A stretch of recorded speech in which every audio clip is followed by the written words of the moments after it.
नमस्कार मित्रों आज की इस वीडियो में हम पढ़ने जा रहे हैं सरदार वल्लभ भाई पटेल एकेडमी द्वारा कराई गई टेस्ट सीरीज के 10वीं टेस्ट जो एमपी स्पेशल था के पार्ट 1 का डिटेल सॉल्यूशन। तो चलिए हम शुरू करते हैं। देखिए इस टेस्ट सीरीज में हमारा पहला प्रश्न था कि बुरहानपुर जिले का गठन किस वर्ष किस जिले से अलग करके किया गया है। तो देखिए आप एक चीज ध्यान रखिएगा इस तरह के प्रश्नों को कि यदि आपको ईयर में थोड़ा कंफ्यूजन हो ना भी याद हो तो कम से कम ये याद जरूर रखिएगा कि मूल जिला किस जिले में से उन्हें बनाया गया है। तो भी आप इस तरह के प्रश्न कर लेंगे तो आप बहुत अच्छे से जानते होंगे बुरहानपुर को जो है खंडवा जिले से 2003 में बनाया गया था। यह पॉइंट याद रखिएगा बोस समिति की सिफारिशों पर। तो ये पॉइंट याद रखिएगा। आप जानते होंगे बहुत अच्छे से सिंहदेव कमेटी दुबे कमेटी द्वारा अलग अलग जिलों का गठन हुआ है। तो खंडवा जिले से बुरहानपुर जिले का गठन किया गया था बोस समिति की सिफारिशों पे। अशोकनगर बनाया गया था गुना जिले में से। तो ये पॉइंट आप याद रखिएगा, ईयर नहीं सिर्फ याद रखिएगा अशोकनगर जो है गुना जिले से। बाकी खरगोन शहडोल काफी पहले बने, इतना पीछे जाने की आवश्यकता नहीं है। चलिए अगले प्रश्न की तरफ चलते हैं। अब बोल रहे हैं निम्न में से कौन सा जिला भोपाल संभाग के अंतर्गत नहीं आता है। तो देखिए मध्य प्रदेश में जो 10 संभाग है उसके अंदर आने वाले सभी जिलों के नाम आप बहुत अच्छे से याद करके रखें। इस तरह के प्रश्न अक्सर रूप से पूछे जाते हैं। तो जैसे देखिए भोपाल में भोपाल जिला, रायसेन, विदिशा, सीहोर ये सब जिले शामिल हैं। हम ऑप्शन के अनुसार चलते हैं। तो देखिए पहला दिया है शाजापुर। तो देखिए शाजापुर जो है उज्जैन जिले में आता है, ये ध्यान रखिएगा। तो हमें आंसर वैसे मिल गया है, आगे देख लेते हैं।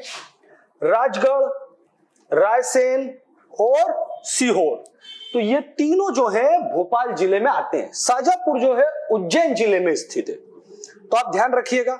चलिए आगे चलते हैं अब हम अगले प्रश्न की तरफ हमारे। अब देखिए अगला प्रश्न है हमारा कि सिंध नदी का उद्गम मध्य प्रदेश के किस जिले से होता है। तो देखिए मध्य प्रदेश में जो ज्यादातर नदियां हैं इनका ओरिजिन किस नदी कहां से इनका उद्गम होता है, अंतिम रूप से किस नदी में मिलती है, लंबाई वगैरह थोड़ी प्राइमरी जानकारी आप जरूर रखें। इस तरह के क्वेश्चन पूछे जाते हैं। तो देखिए सिंध नदी जो है विदिशा के सिरोंज से निकलती है। तो हम देखते हैं जिला ही पूछा गया है तो यहां पर आएगा क्या, विदिशा, और स्थान होगा सिरोंज। तो ये ध्यान रखिएगा। अब देखिए रायसेन की कुमरा गांव, रायसेन से निकलती है बेतवा नदी, ये बहुत महत्वपूर्ण एग्जाम में ध्यान रखिएगा। अब राजगढ़ और सीहोर से ऐसा कोई स्पेसिफिक नदी नहीं निकलती है, तो यह दो याद रखिएगा। सिंध नदी का उद्गम सिरोंज विदिशा से और कुमरा गांव रायसेन से बेतवा नदी। अब देखिए आता उर्मिल किसकी सहायक नदी है। अब देखिए यहाँ पर सामान्यतः क्या होता है, आप सोचेंगे इतनी सारी नदियां मध्य प्रदेश में, उर्मिल नदी किसकी सहायक नदी है, कैसे परीक्षा में आया। तो देखिए क्वेश्चन पूछने की टेक्निक क्या, उर्मिल नदी के किनारे मध्य प्रदेश में एक बेहद बड़ी घटना हुई थी। यह था उर्मिल नदी जो है छतरपुर जिले में आती है, जहां पर चरण पादुका नरसंहार हुआ था, चरण पादुका नरसंहार। तो इसलिए ध्यान रखिएगा उर्मिल नदी के किनारे चरण पादुका नरसंहार, या जिसे बोला था मध्य प्रदेश का जलियांवाला बाग हत्याकांड, वो हुआ था। तो इसीलिए इस तरह के क्वेश्चन बनते हैं। वैसे उर्मिल नदी जो है केन की सहायक नदी है, और एक और याद रखिएगा देनवा नदी, ये भी जो है केन की सहायक नदी है। फिर इसके अलावा जैसे हम बात करें अन्य नदियों की, पार्वती या पारा ये चंबल की सहायक नदी है। सिंध नदी ये खुद भी चंबल की सहायक नदी है। बेतवा नदी ये गंगा से मिल जाती है। तो मोटे तौर पर आप इनको याद रखिएगा। चलिए आगे चलते हैं हम अगले प्रश्न की तरफ हमारे। अब देखिए आता है अध्यारोपित प्रतिरूप किस नदी के द्वारा बनाया जाता है। अध्यारोपित प्रतिरूप, तो देखिए अध्यारोपित प्रतिरूप का मीनिंग क्या। तो देखिए क्या होता है, इस प्रतिरूप में पहले नदी अपनी ऊपरी सतह का विघटन करती है, उसके बाद निचली सतह का, और इस तरह से 2 बार विघटन के कारण नदी की जो घाटी होती है वो काफी गहरी हो जाती है। तो मध्य प्रदेश की एकमात्र नदी आती है चंबल, जो अध्यारोपित प्रतिरूप का निर्माण करती है, और इसकी नदी घाटी जो होती है काफी गहरी हो जाएगी। तो ये ध्यान रखिएगा चंबल चलिए अगले प्रश्न की तरफ चलते हैं। अब बोल रहा है मध्य प्रदेश की अधिकांश नदियों द्वारा किस तरह का प्रतिरूप का निर्माण किया जाता है। तो देखिए मध्य प्रदेश की अधिकतर नदियां 80% के आसपास वृक्षाभ प्रतिरूप का निर्माण करती हैं। वृक्षाभ प्रतिरूप से कहने का तात्पर्य क्या, जैसे पेड़ की शाखाएं विभिन्न दिशाओं में फैली होती हैं, ढेर सारी एक मेन रिवर है और इसकी ब्रांचेस क्या होती हैं, अलग अलग दिशाओं में बढ़ती चले जाती है, तो ये कहलाता है वृक्षाभ प्रतिरूप, पेड़ की टहनियों की तरह। तो मध्य प्रदेश की अधिकतर नदियां वृक्षाभ प्रतिरूप का निर्माण करती है, पॉइंट याद रखिएगा। चलिए अगला प्रश्न भी देखते हैं। मंधाता गॉर्ज और मुकारता गॉर्ज का निर्माण किस निम्नलिखित नदी द्वारा किया जाता है। तो देखिए काफी गहरे गॉर्ज है, कहे सीधे शब्दों में हम गड्ढे जो नदी द्वारा बनाए जाते हैं, तो ये दोनों बनाए जाते हैं नर्मदा नदी द्वारा। ये ध्यान रखिएगा, मंधाता और मुकारता गॉर्ज दोनों किसके द्वारा बनाए जाते हैं, गहरे गड्ढे नर्मदा नदी द्वारा। इसके अलावा आप जानते होंगे चंबल नदी भी बीहड़ों का निर्माण करती है, मुरैना जिला सर्वाधिक प्रभावित है, और ताप्ती नदी भी बैतूल में, ताप्ती नदी भी जो है बीहड़ों का या कहे बड़े बड़े गड्ढों का निर्माण करती है। पर ये दो नाम यह है मंधाता और मुकारता गॉर्ज जो नर्मदा नदी द्वारा किए जाते हैं। चलिए आगे के प्रश्न की तरफ चलते हैं अब अगला प्रश्न आता है हमारा कि चर्मावती निम्न में से किस नदी को कहा जाता है। तो चर्मावती जो है प्राचीन नाम है चंबल नदी का, इसे हम बोल सकते हैं चर्मावती, धर्मावती, तो धर्मावती भी चंबल का प्राचीन नाम है। कामधेनु, ये ध्यान रखिएगा, ये भी चंबल नदी का प्राचीन नाम है। इसके अलावा मालवा की जीवन रेखा, ये भी चंबल को कहा जाता है। अब इसके अलावा हमारे पास बचती है काली सिंध, आसन नदी, इनके कोई उपनाम नहीं है। पार्वती का एक प्राचीन नाम आता है पारा, तो ध्यान रखिएगा पार्वती नदी का एक प्राचीन नाम क्या है, पारा नदी। चलिए अगले प्रश्न की तरफ चलते हैं। निम्नलिखित में से मध्य प्रदेश के प्राकृतिक प्रदेशों को अवरोही घटते हुए क्रम में जमाइए, यानी सबसे पहले सबसे बड़ा आएगा और उसके बाद सबसे छोटा। तो आप बहुत अच्छे से जानते हैं मध्य प्रदेश का सबसे बड़ा प्राकृतिक प्रदेश क्या है, मालवा का पठार, लगभग 88,000 वर्ग किलोमीटर के लगभग है ये। तो इस प्रकार से आंसर पहले नंबर पर आएगा, फोर्थ। फिर दूसरा सबसे बड़ा प्राकृतिक प्रदेश है नर्मदा सोन घाटी, ये लगभग 86,000 वर्ग किलोमीटर का है, तो इस तरह से 1। फिर उसके बाद ये दोनों ऑप्शन काफी क्लोज में है। सतपुड़ा मेकाल श्रेणी जाता लगभग 34,000 वर्ग किलोमीटर, और मध्य भारत का पठार है लगभग 32,000 वर्ग किलोमीटर। तो इस तरह से हमारा आंसर हो जाएगा 2 and 3, 4, 1, 2, 3। तो ध्यान रखिएगा ये दो ऑप्शन काफी क्लोज में दिए हैं, एग्जाम में आपको परेशान कर सकते हैं, तो इनके सभी के क्षेत्रफल अच्छे से याद रखना, सभी प्राकृतिक प्रदेशों के।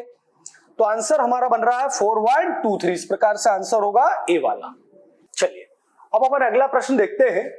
देखिए अगला दिया, मध्य प्रदेश के किस जिले से भारतीय मानक समय रेखा गुजरती है। तो सीधा सीधा याद करने वाला क्वेश्चन है, भारतीय मानक समय रेखा है हमारी 82.5 डिग्री, और ये निकलती है मध्य प्रदेश के सिंगरौली जिले से।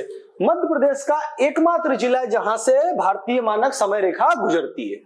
हाँ, कर्क रेखा जरूर मध्य प्रदेश के 14 जिलों से और 5 संभागों से निकलती है। चलिए अगला प्रश्न देखते हैं। अब भारत में कर्क रेखा और भारतीय मानक समय रेखा एक दूसरे को किस प्रदेश में काटती है।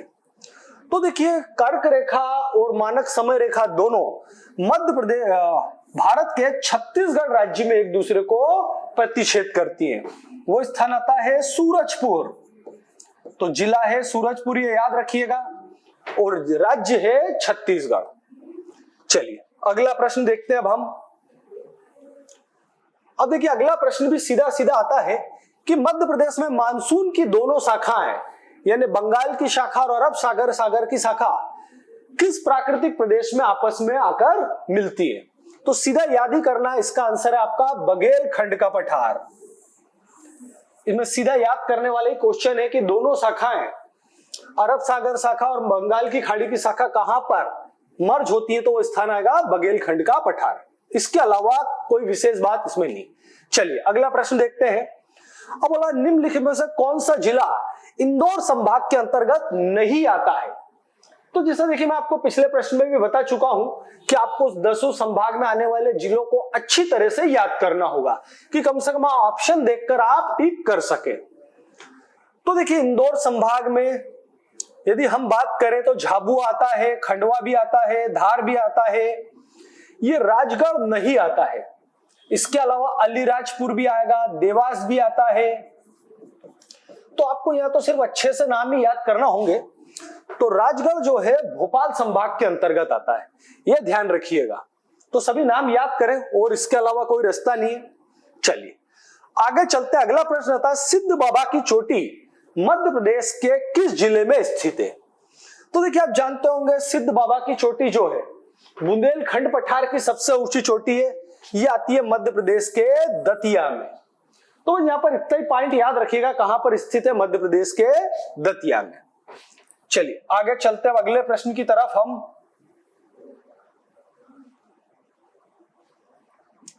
अब यह देखिए सांची का स्तूप किस पर्वतमाला में स्थित है।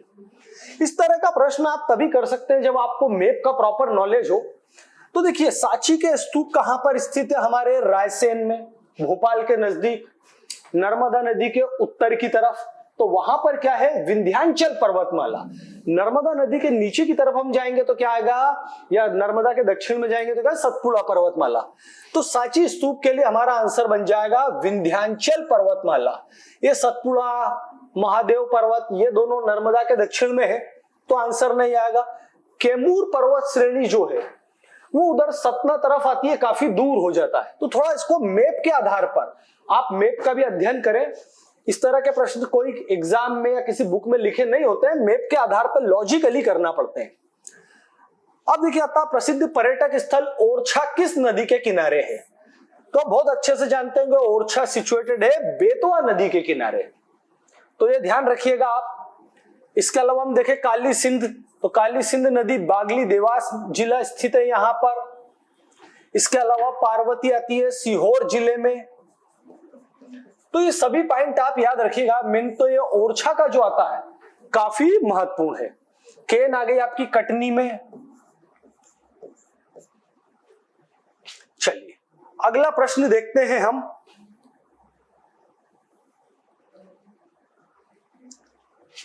अगला प्रश्न हमारा बनता है कि नदी और उसका उद्गम स्थल बताना है। तो पहला पॉइंट आता है पार्वती नदी। तो देखिए आप बहुत अच्छे से जानते हैं पार्वती नदी जो है आष्टा सीहोर से निकलती है। फिर दिया छिप्रा नदी, तो छिप्रा नदी निकलती है काकरी बाल्डी इंदौर से, ये काकरी बाल्डी इंदौर। काली सिंध नदी बागली देवास से। 3 चंबल जाना पाव पहाड़ियां महू इंदौर जिले से। तो इस तरह से हमने इनके ओरिजिन बना ली। हमारा आंसर होगा 4231। तो इस तरह से आंसर हो रहा हमारा डी। चलिए अगला प्रश्न देखते हैं। पर्यटन को बढ़ावा देने के लिए मध्य प्रदेश राज्य पर्यटन विकास निगम की स्थापना किस वर्ष की गई थी। तो देखिए मध्य प्रदेश राज्य पर्यटन निगम की स्थापना 1978 में की गई थी। मध्य प्रदेश की सभी संस्थाएं, प्रमुख विभाग, इसका सबसे प्राइमरी क्वेश्चन ही बनता है कि इनकी स्थापना किस वर्ष की गई थी। तो आप ज्यादा से ज्यादा याद करके रखना। जितने भी हमारे महत्वपूर्ण बोर्ड है, कला परिषद है, तो इसका आंसर सीधा सीधा बन जाएगा 1978। इसके अंदर सीधा याददाश्त के आधार पर ही आप करें। चलिए आगे चलते हैं। हमारा अगला प्रश्न आता है कि निम्नलिखित औद्योगिक क्षेत्रों को सुमेलित कीजिए। तो देखिए हमारे मध्य प्रदेश में 26 इंडस्ट्रियल पार्क हैं अलग अलग जिलों में। तो सबसे पहला दिया है मालनपुर। तो सत्य है मालनपुर जो है भिंड जिले में ही आता है। फिर इसके बाद चैनपुरा गुना में ही स्थित है, यह भी याद ही करना है। अमनपुरा स्थित है दमोह में। और इसके अलावा चंद्रपुरा आता है टीकमगढ़ या वर्तमान ओरछा में। तो इस तरह से हमारा आंसर बनेगा 1, 2, 4 एंड 3। 1, 2, 4 एंड 3 ऑप्शन नंबर हो जाएगा डी। चलिए अगला प्रश्न हम देख लेते हैं। अगला आता है, निम्नलिखित जातियों को मध्य प्रदेश में जनसंख्या के अवरोही घटते हुए क्रम में लगाइए। तो ऑप्शन दिए गोड़, भील, कोरकू, कोल। तो बिल्कुल याद रखें, सबसे बड़ी जनजाति मध्य प्रदेश की आ गई भील, तो 2 पहला होगा। दूसरी सबसे बड़ी जनजाति गोड़, तीसरी सबसे बड़ी जाति कोल एंड देन कोरकू। तो मध्य प्रदेश की सभी जनजातियों को आप एक घटते क्रम में याद रखिएगा। वैसे आप हमारे जनजातियों को वीडियो देखना, आपको पूरी जानकारी सभी जनजातियों के बारे में दी गई है। यहां तो सीधा सीधा याद करने वाली बात है 2 1 4 3, तो हमारा आंसर हो जाएगा ए। चलिए आगे चलते हैं। अब देखिए, मध्य प्रदेश की निम्नलिखित नदियों को उनकी लंबाई के क्रम में लगाइए। तो जैसा मैंने आपको बताया था, नदियों की लंबाई, ये सब बेसिक क्वेश्चन हमारे बनते ही हैं। नदियों का उद्गम, नदियों का अंत बिंदु, प्रमुख शहर, तो मोटे मोटे तौर पे याद करें। वैसे देखिए, चंबल नदी लगभग 1000 किलोमीटर आप याद कर सकते हैं, इसकी लंबाई है वैसे 965। अब सोन नदी आती है, तो आप इसको मोटे तौर पे याद कर सकते हैं 725 किलोमीटर के आसपास, 700 से कुछ ज्यादा। ताप्ती अप्रोक्सीमेट 650 या 650 के आसपास, इसको आप मोटे तौर पे मान लेंगे 650 किलोमीटर के आसपास। और बेतवा जो है 500 से कुछ कम है, ये लगभग 480 के आसपास जाती है, 480 किलोमीटर। तो थोड़ा मोटे तौर पर एक राउंड फिगर भी आप याद कर लेंगे तो काम हो जाएगा। जैसे चंबल मैंने कहा आप 1000 याद कर लें, सोन के लिए 725 याद कर लें, वैसे एग्जैक्ट आती है इसकी 724। तो देखिए यहां पर यह प्रश्न जब भी हल हो सकता है जब आपको एग्जैक्ट इनकी लंबाइयां याद हो, पर आप सुविधा के लिए थोड़ा मोटे तौर पर याद रख सकते हैं। तो लंबाई के क्रम में लगाते हैं, तो सबसे लंबी नदी होगी चंबल 3, फिर उसके बाद सोन, फिर इसके बाद ताप्ती एंड बेतवा। तो इस तरह से आंसर होगा 3124, आंसर होगा बी वाला। चलिए आगे बढ़ते हैं हम अगले प्रश्न की तरफ हमारे। अब देखिए अगला दिया, प्रसिद्ध पर्यटन स्थल चित्रकूट किस नदी के तट पर है। तो जैसा मैंने आपको कहा है, नदियों से संबंधित जो एक सामान्य क्वेश्चन है उसमें यह भी पूछा जाता है कि कोई सा पर्टिकुलर शहर किस नदी के किनारे स्थित है। तो चित्रकूट जो है वो मंदाकिनी नदी के तट पर स्थित है। अब देखिए अलकनंदा मध्य प्रदेश में नहीं है। सिंध नदी जो है ये अपने गुना जिले तरफ आती है, अपन ने भी बात करी है। विदिशा, निर्गंगा नाम की कोई नदी नहीं है मध्य प्रदेश में। तो ध्यान रखिएगा, आप मध्य प्रदेश की नदियां, उनके किनारे बसे प्रमुख शहरों को ठीक ढंग से याद करें। चलिए अगला प्रश्न देखते हैं। देखिए, निम्नलिखित में से कौन सी जनजाति को केंद्र सरकार द्वारा अति पिछड़ी जनजाति घोषित नहीं किया गया है। तो देखिए 3 जनजातियां ऐसी है मध्य प्रदेश की, बेगा, सहारिया, भारिया, जिन्हें विशेष पिछड़ी जनजाति केंद्र सरकार ने घोषित करा है। ध्यान रखिएगा, केंद्र सरकार ने। तो ऑप्शन ही देखते हैं, सहारिया बिल्कुल है विशेष पिछड़ी जनजाति, बेगा है और भारिया है। पारधी जो है मध्य प्रदेश की विशेष पिछड़ी जनजाति नहीं है। तो ये तीनों नाम आप याद रखिएगा, काफी महत्वपूर्ण एग्जाम की दृष्टि से। अब चलिए आगे हम अगला प्रश्न देख लेते हैं थोड़ा। अब देखिए आता है, प्रसिद्ध पुस्तक अमीर इरादे गरीब इरादे किसकी रचना है। तो देखिए इसके राइटर है माखन लाल चतुर्वेदी। और आप एग्जाम की दृष्टि से याद रखिएगा, माखन लाल चतुर्वेदी की ज्यादा से ज्यादा बुक्स आप याद करें, कहीं से भी इनकी किसी भी क्वेश्चन पूछा जाता है। तो जैसे पुष्प की अभिलाषा, हिम किरीटनी, हिम तरंगड़ी, मरण ज्वार, बहुत सारी ऐसी बुक्स हैं जो अलग अलग समय पर पूछी गई है। तो इनकी आप सभी बुक्स याद करना। अब देखिए दूसरे राइटर है हमारे सुभद्रा कुमारी चौहान, इनकी भी सेम बात है, इनकी भी ज्यादा से ज्यादा बुक्स याद करना। जैसे झांसी की रानी लक्ष्मीबाई, त्रिधारा, मुकुला, वीरों का वसंत कैसा हो, राखी की सौगंध एटसेट्रा।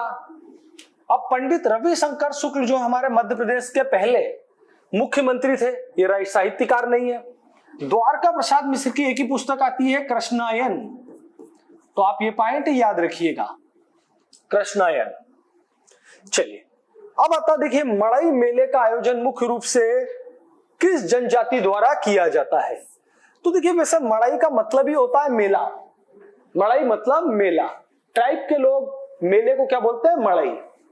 तो वैसे ये मध्य प्रदेश में काफी बड़े लेवल पर तो आयोजित होता है, खास तौर से मंडला जिले में, और ये करा जाता है गोंड जनजाति द्वारा, ये ध्यान रखिएगा। और एक और याद रखिएगा, मड़ई जो है नारायणपुर छत्तीसगढ़ का काफी फेमस है। तो एक याद रखिएगा कि मध्य प्रदेश में मंडला है और छत्तीसगढ़ में नारायणपुर में। अब देखिए था मध्य प्रदेश में सबसे ज्यादा सिंचाई निम्नलिखित में से किस साधनों के द्वारा होती है? तो यहां पर भी अपन देखें तो नहरों में वैसे आंसर आता है 20.24% क्षेत्र, यानी अप्रोक्सीमेट आप 20% याद कर सकते हैं।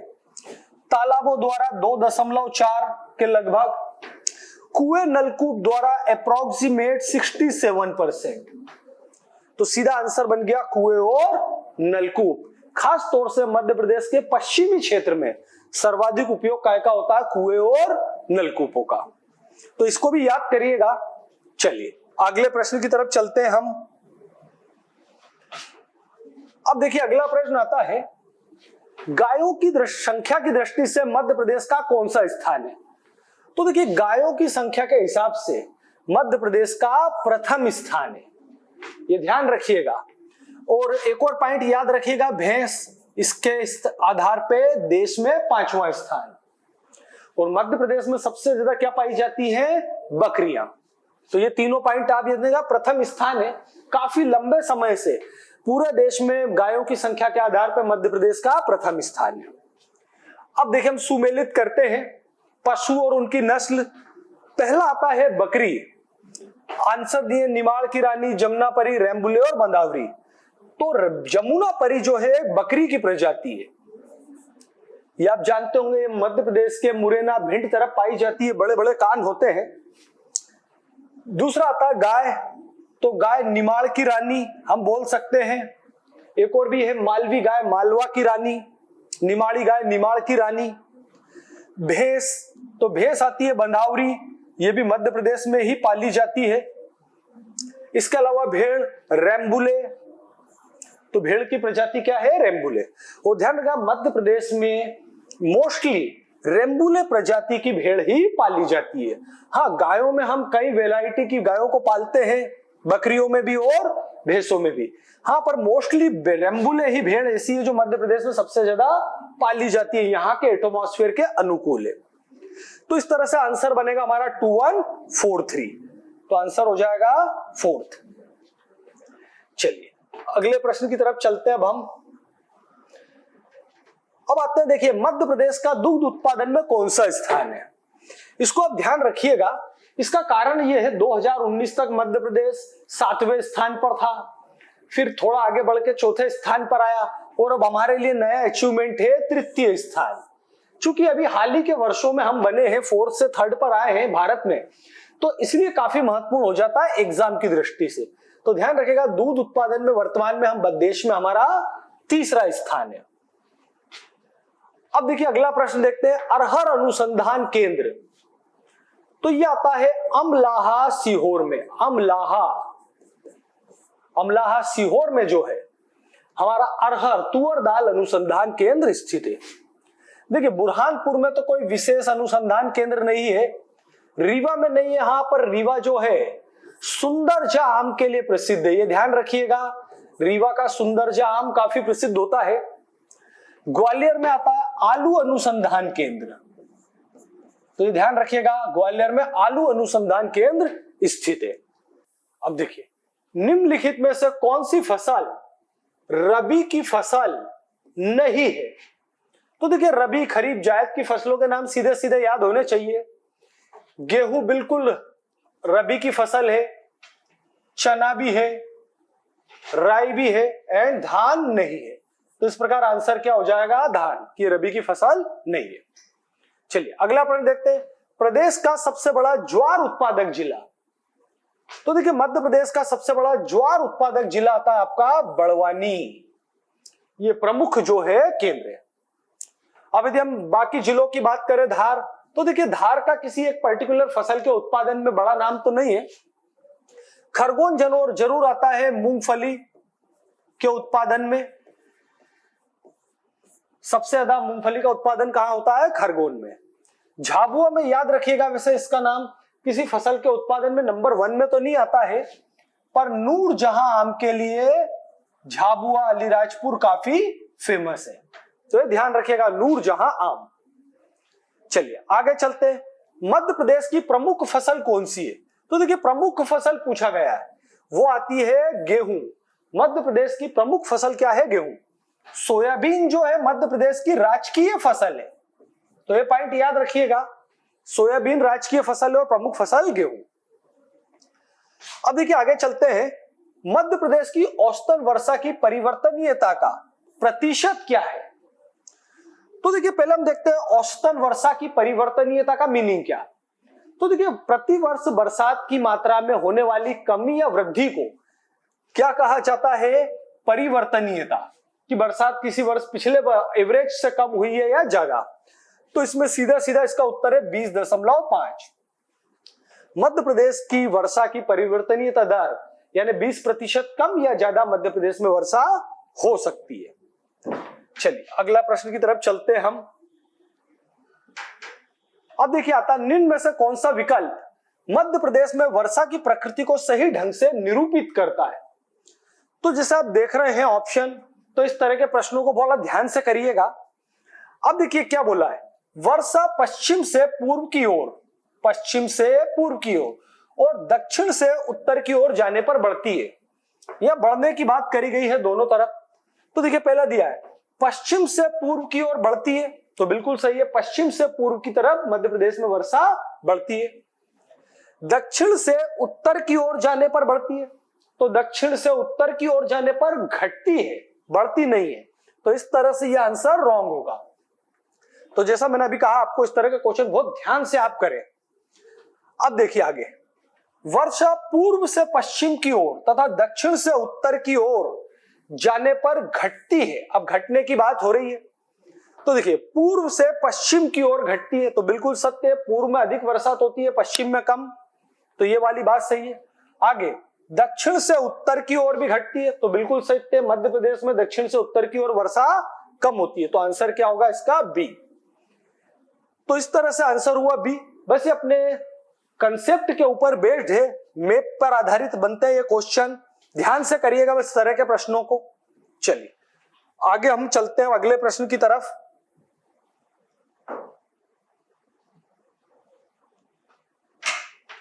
अब देखिए आगे दिया है एसआरआई पद्धति का उपयोग निम्न में से किसके उत्पादन के लिए किया जाता है? वैसे तो यदि आपको एसआरआई का फुल फॉर्म मालूम हो तो आंसर आराम से हो जाएगा, सिस्टम फॉर राइस इंटेंसिफिकेशन।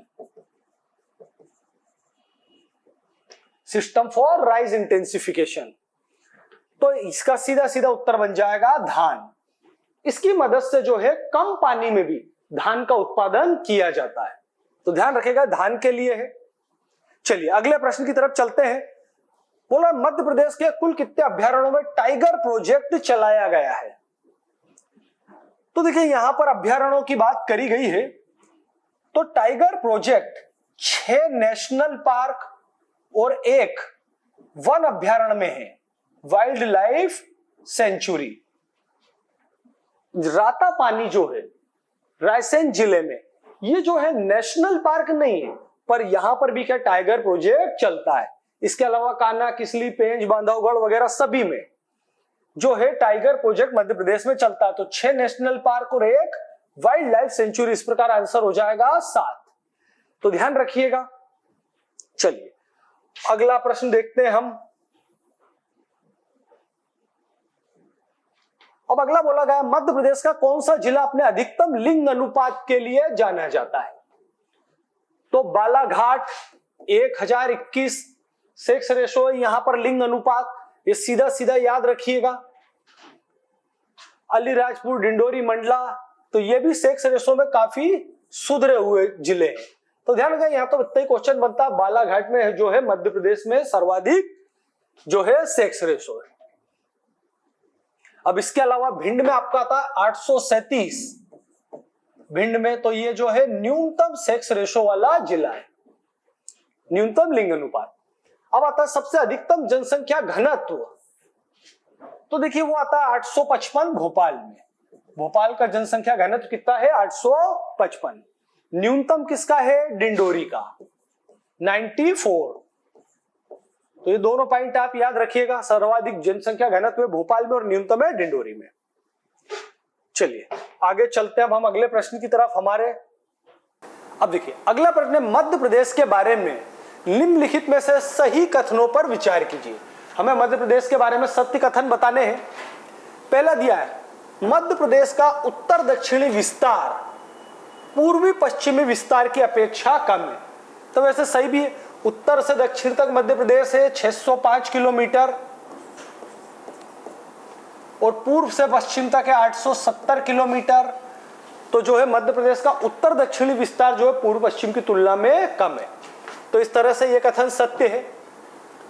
अगला दिया, मध्य प्रदेश के 12 जिलों से कर्क रेखा गुजरती है।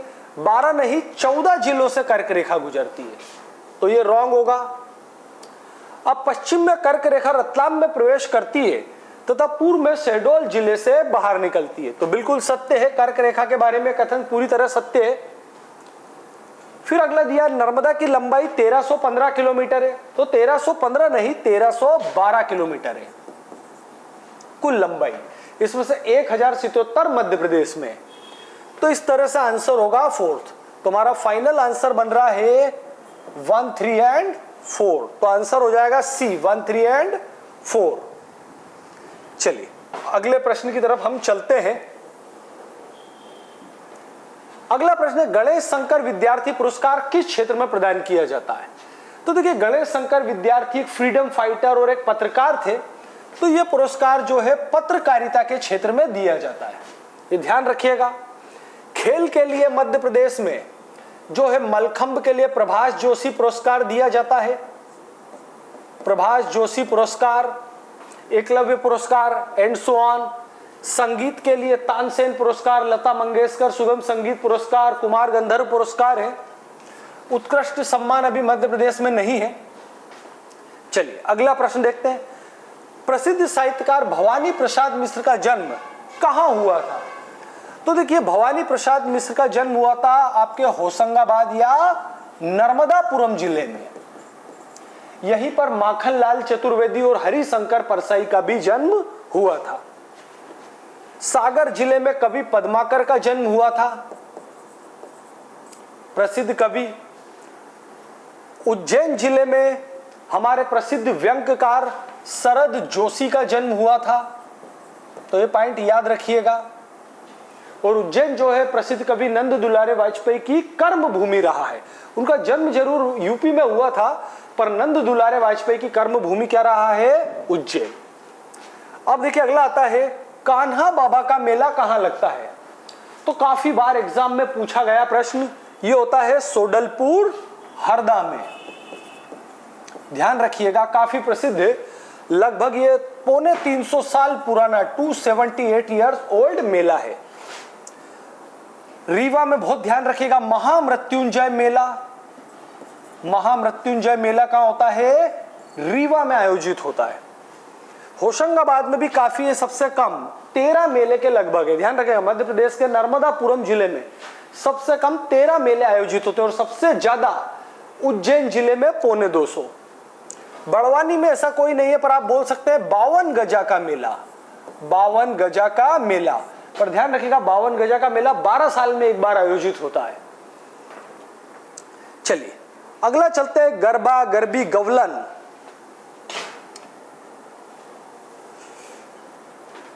किस क्षेत्र के लोक गायन शैली है? गरबा गरबी गवलन, तो ये आते हैं हमारे निमाड़ क्षेत्र के। तो ध्यान रखिएगा, गरबा गरबी गवलन किस क्षेत्र को संबंधित है? निमाड़। चलिए अगला प्रश्न देखते हैं, भर्तहरि गायन का संबंध किस क्षेत्र से? तो वो आएगा मालवा क्षेत्र। भर्तहरि गायन का संबंध मध्य प्रदेश के मालवा क्षेत्र से है। चलिए आगे चलते हैं अगले प्रश्न की तरफ हमारे। अब देखिए, लोकगीतों को उनके क्षेत्रों को सुमेलित कीजिए। तो देखिए सबसे पहला दिया बेरायता गायन, हीड़ गायन, विदेशिया गायन, काया खोज गायन। तो देखिए बेरायता गायन जो चलता है मोस्टली वो आता है बुंदेलखंड क्षेत्र में।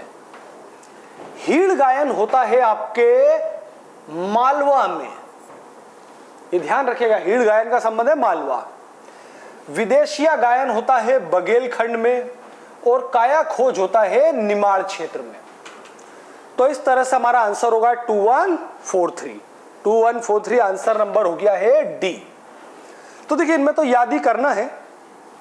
चलिए अगले प्रश्न की तरफ हम बढ़ते हैं। अब आती है निम्नलिखित लोक नृत्य, अब उनके क्षेत्रों को सुमेलित कीजिए। लोक नृत्यों की बात करी गई है और उनके जो है क्षेत्र अपने को बताना है। अब देखिए यदि हम बात करें तो काठी बिल्कुल सत्य है, मालवा क्षेत्र में ही होता है। मटकी निमाड़ क्षेत्र में ही होता है। ढिमराई बुंदेलखंड क्षेत्र में आयोजित होता है। ये नव दुर्गा पर्व ढीमर जनजाति द्वारा आयोजित होता है। सुआ जो है ये जो है गोड़ जनजाति का पर्व है, पर गोड़ जनजाति का रहती है बघेलखंड क्षेत्र में। तो आंसर बनेगा हमारा 1243। तो इस तरह से ध्यान रखेगा आंसर 1243। चलिए अगले प्रश्न की तरफ चलते हैं। अब आता है देखिए खंबा स्वांग लोक नाट्य का आयोजन किस क्षेत्र में किया जाता है। वैसे यहां पर देखिए इसको क्षेत्र की बात करी गई है, पर ध्यान रखिएगा खंबा स्वांग जो है वो कोरकू जनजाति से संबंधित है। ये जो है कोरकू जनजाति के प्रमुख देवता मेघनाथ के सम्मान में मनाया जाता है। तो जिस क्षेत्र में कोरकू जनजाति निवास करेगी उसी क्षेत्र में यह आयोजित होगा।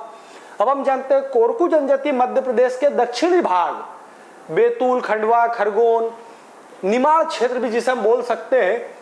तो ये ऑप्शन पर निर्भर करेगा। अब देखिए मालवा क्षेत्र में जो है कोरकू जनजाति निवास नहीं करती है, क्षेत्र भील जनजाति का है। बुंदेलखंड, तो बुंदेलखंड में भी कोरकू जनजाति नहीं है। बघेलखंड में गोड़ बेगा वगैरह, तो निमाड़ हम बोल सकते हैं। तो यहां पर थोड़ा लॉजिकली मैप के आधार पर हम टिक करें तो आंसर क्या होगा, निमाड़ क्षेत्र। वैसे ध्यान रखिएगा ये खंबा स्वांग कोरकू जनजाति को बिलोंग करता है। अब देखिए आती है मध्य प्रदेश कला परिषद की स्थापना किस वर्ष की गई। तो देखिए मध्य प्रदेश कला परिषद की स्थापना 1954 में की गई। सीधा सीधा हमें याद ही करना पड़ेगा, कोई इलाज इस चीजों का नहीं है। चलिए अगले प्रश्न की तरफ चलते हैं। अब देखिए हमारा अगला प्रश्न आता है निमाड़ उत्सव का आयोजन निम्न में से किस जिले में नहीं किया जाता है। तो देखिए निमाड़ उत्सव खंडवा, खरगोन, बड़वानी और महेश्वर में आयोजित होता है। आपको चारों जिले याद करने पड़ेंगे। जैसे मालवा उत्सव है इंदौर, उज्जैन, मांडव में, उसी प्रकार निमाड़ उत्सव खंडवा, खरगोन, बड़वानी और महेश्वर। तो देख लेते हैं, धार जिला नहीं, आंसर हो गया हमारा। खंडवा में भी होता है, खरगोन, बड़वानी और महेश्वर। तो सीधा सीधा याद करने वाला ही है। तो ध्यान रखिएगा धार जिले में आयोजित नहीं होता है। अब आज की इस वीडियो में इतना ही। बचे हुए प्रश्नों के लिए आप हमारे इसी वीडियो का पार्ट 2 देखिएगा। आप सभी का बहुत बहुत धन्यवाद।